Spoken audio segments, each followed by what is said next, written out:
تو کچھ بیماریوں کے بارے میں ڈرائیور حضرات ہیں یہاں پہ عمان میں، کچھ میرے پاس بھائی آئے تھے تو میں نے آپ کا ریفرنس دیا تھا، جی اس جی کے بارے میں آپ مجھے بتائیے گا تھوڑا سا، تو پھر انشاءاللہ گائیڈ کریں جی گا. جی ضرور ضرور ناصر بھائی، ڈرائیور حضرات تو سب سے پہلی بات ہے کہ میرے پیٹی بھائی ہیں نا جی.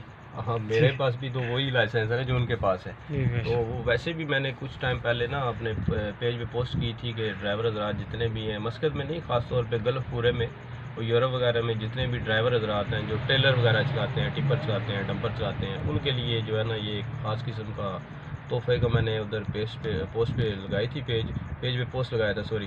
تو یہ جناب جتنے بھی ڈرائیور حضرات روٹ پہ چلتے ہیں نا، تو ان کا سب سے بڑا ایشو ہوتا ہے کہ ان کے پٹھوں کا بڑا مسئلہ رہتا ہے ایک، اور دوسرا ان کو شوگر کا بڑا مسئلہ رہتا ہے. شوگر اس وجہ سے ہوتا ہے کہ آپ کو پتہ ہے کہ اسٹل 18 گھنٹے 20 گھنٹے ڈرائیونگ کرنی ہوتی ہے، تو آپ کے جو خون سرکولیشن ہے وہ رک جاتی ہے. تو اس حوالے سے ایک بڑا بہترین سا اور جناب آسان سا نسخہ ہے، وہ میں اپنے ڈرائیور حضرات کے لیے پیش کرتا ہوں. وہ انشاءاللہ اسے یوز کریں، استعمال کریں اور دعا کریں، بس اتنی سی بات ہے. اس میں سر جو انڈیا پنجاب کے دوست ہیں نا ہمارے، آپ کو پتہ ہے کہ ڈرائیونگ میں یا تو پٹھان ہے تو یا پنجابی ہیں، یہ آپ جی کو پتہ بالکل ہوگا جی کیونکہ بالکل. ہیوی مشینری یہی دو قومیں چلا رہی ہیں زیادہ. جی جی تو اس پہ فخر بھی ہے سب کو، باقی بھی چلاتے ہیں سارے لیکن زیادہ تعداد نہیں کہ 90% یہی ہے. تو انڈیا پنجاب سے اگر کسی نے یہ چیز منگوانی ہے تو اسے وہ اشوگندھا کہیں گے، جسے اسکن ناگوری کہتے ہیں.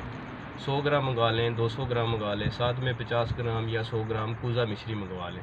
ان دونوں چیزوں کو پیس کر اپنے پاس رکھ لیں، اور صبح ناشتے کے بعد چھوٹی چمچ جو ہے نا وہ دودھ کے ساتھ استعمال کریں، اور رات کو سونے کے ٹائم کھانے کے بعد چھوٹی چمچ وہ دودھ کے ساتھ استعمال کریں. انشاءاللہ انہیں 5 یا 10 دن کے بعد اس کا رزلٹ مل جائے گا. ماشاء اللہ. ایک تو خون کی سرکولیشن بہترین ہو جائے گی، دوسرا ان کے پٹھوں کا جو ایشو ہے نا جی وہ انشاءاللہ وہ فوراً حل ہو جائے گا. کیونکہ